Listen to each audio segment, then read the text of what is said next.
నేటి మంచి మాట. రచన పఠనం చక్రవర్తి. అవని పట్టని అంతగా ఆశలుండు, తనివి తీరని ఇరుకుగా మనికియుండు. కంఠదగ్నమై నీటి గంగాళమున్న, గొంతులో నీరు ఓయు జానంత పాత్ర. అవని పట్టని అంతగా ఆశలుండు,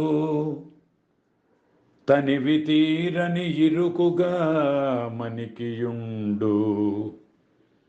కంఠదగ్నమై నీటి గంగాళమున్న, గొంతులో నీరు ఓయు